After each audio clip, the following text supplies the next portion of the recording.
नमस्कार, मेरा नाम हैदर अब्बास नकवी है और आप लोग मुझको इस वक्त द स्वतंत्र पर देख रहे हैं। जी हां, द स्वतंत्र पर आज हम आए हैं 2025 के पहले दिन। इसलिए आए हैं कि 2024 में क्या क्या हुआ था, राजनीतिक परिदृश्य और मासिक विश्लेषण को बताने के लिए आज हम आपके सामने हैं। जी हां, स्वतंत्र चैनल में आपका स्वागत है। आज हम 2024 में भारतीय राजनीतिक के प्रमुख घटनाक्रमों पर चर्चा करेंगे। ये साल राजनीति, चुनावी संघर्ष और बदलाव से भरपूर रहा। जनवरी से दिसंबर तक की महत्वपूर्ण घटनाओं को हम इस वीडियो में आपको बताने जा रहे हैं। तो शुरुआत करते हैं जनवरी 2024 से। जी हां, इसको कहते हैं उम्मीदों की शुरुआत, क्योंकि राम मंदिर का उद्घाटन हुआ था। जी हां, अयोध्या में 22 जनवरी को राम मंदिर का उद्घाटन हुआ, जिसे प्रधानमंत्री नरेंद्र मोदी ने जनता को समर्पित किया। यह बीजेपी के लिए चुनावी अभियान का अहम हिस्सा था। प्रधानमंत्री मोदी ने कहा था, यह मंदिर हमारी सांस्कृतिक गौरव का प्रतीक है। और फिर इसका चुनाव में क्या असर हुआ, यह आगे हम बताएंगे। इसी महीने गुजरात और महाराष्ट्र में जातीय तनाव भी बढ़ा। गुजरात में पाटीदार आंदोलन के बाद जातीय संघर्ष बढ़ा और महाराष्ट्र में मराठा आरक्षण के मुद्दे ने राजनीतिक तनाव पैदा किया। जनवरी खत्म हो गया था, फरवरी शुरू हुआ था और यहां पर राज्यसभा चुनाव और राजनीतिक समीकरण बनने लगे थे।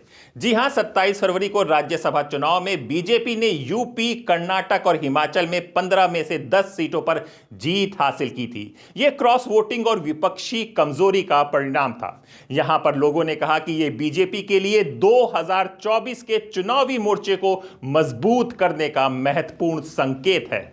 फरवरी के बाद आता है मार्च और शुरू हो जाती है चुनाव की गूंज हर तरफ। लोकसभा चुनाव अभियान शुरू होता है। बीजेपी ने अब की बार 400 पार के नारे के साथ चुनाव प्रचार तेज किया। कांग्रेस और इंडिया गठबंधन ने बेरोजगारी, मणिपुर संकट और महंगाई को प्रमुख मुद्दा बनाया। राहुल गांधी ने कहा था, जनता बदलाव चाहती है। तो क्या यह बदलाव हुआ? आने वाले महीनों में इसका पता चलता है।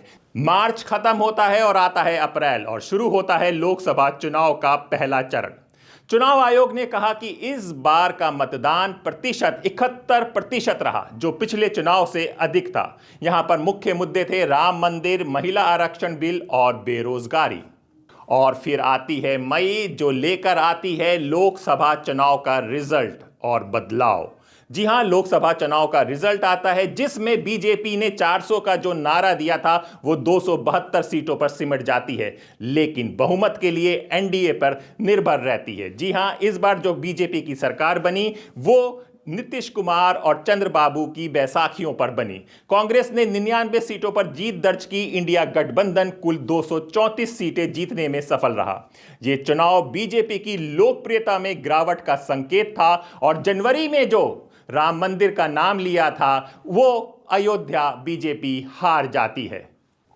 शुरू होता है जून और नए समीकरण के साथ। जी हां, नए मंत्रिमंडल का गठन होता है। नरेंद्र मोदी देश के तीसरी बार लगातार प्रधानमंत्री की शपथ लेते हैं। मुख्य फैसले लिए जाते हैं। महंगाई पर नियंत्रण होगा, रोजगार में बढ़ोतरी की जाएगी, योजनाओं की घोषणा होती है। और फिर इन योजनाओं का क्या होता है यह हमें आगे पता चलेगा। जी हां, जुलाई 2024 मॉनसून का सत्र और विवाद शुरू हो जाता है। महिला आरक्षण बिल से इस विवाद की शुरुआत होती है। मॉनसून सत्र में महिला आरक्षण बिल पेश हुआ, लेकिन विपक्ष ने इसे चुनावी स्टंट बताया। प्रियंका गांधी ने कहा, महिलाओं के लिए अधिकार को लंबे समय तक रोका गया।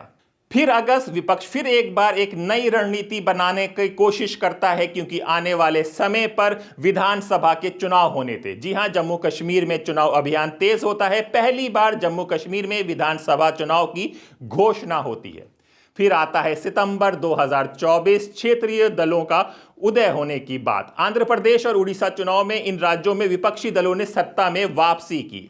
दिल्ली की राजनीति में बहुत बड़ा बदलाव आता है, क्योंकि अरविंद केजरीवाल ने इस्तीफा दे दिया था और आतिशी मुख्यमंत्री बनी थी। अक्टूबर 2024 बहुत ही रोमांचक रहा, क्योंकि यहां पर हरियाणा और महाराष्ट्र में चुनाव की घोषणा होती है। हरियाणा में बीजेपी तीसरी बार लगातार जीतती है। नयाब सिंह सैनी मुख्यमंत्री बनते हैं, लेकिन विपक्ष यहां पर दोष ईवीएम पर देता है।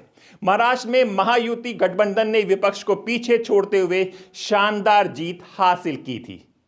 नवंबर की बात करें इससे पहले हम एक बात और बता दें कि इस पिछले साल यानी कि 2024 में कंगना रनौत भी काफी सुर्खियों में रहीं। उन्होंने किसान बिल पर भी अपनी बात रखी, जिससे बीजेपी ने उनसे किनारा कर लिया।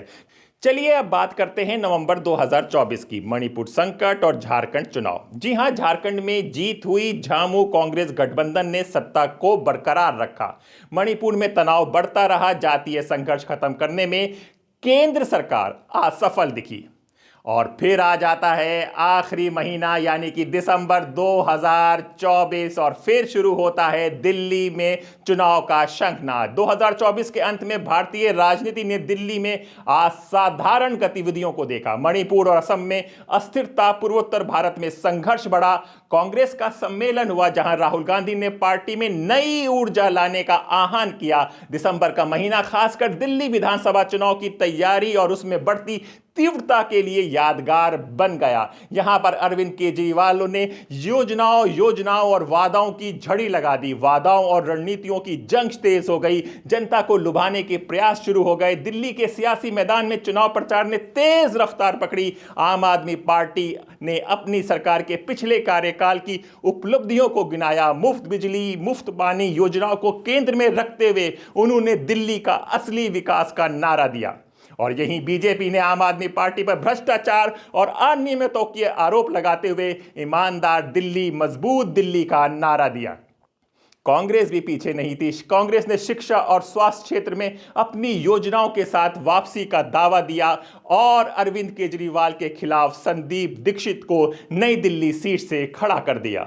यही नहीं, एलजी और दिल्ली सरकार के बीच का तनाव वैसे ही बना रहा जैसे पूरे साल और पिछले कई सालों से बनता दिख रहा था। चुनाव के दौरान एलजी और दिल्ली सरकार के बीच का तनाव और अधिक बढ़ गया। एलजी कार्यालय ने केजरीवाल सरकार की कई योजनाओं पर रोक लगा दी और यहां तक कि नोटिस भी आ गया कि अगर कोई इस तरह की योजनाएं ला रहा है तो ये योजनाएं सरकार से नहीं अप्रूव्ड हैं। केजरीवाल ने कहा, दिल्ली के विकास को केंद्र सरकार जानबूझकर रोक रही है।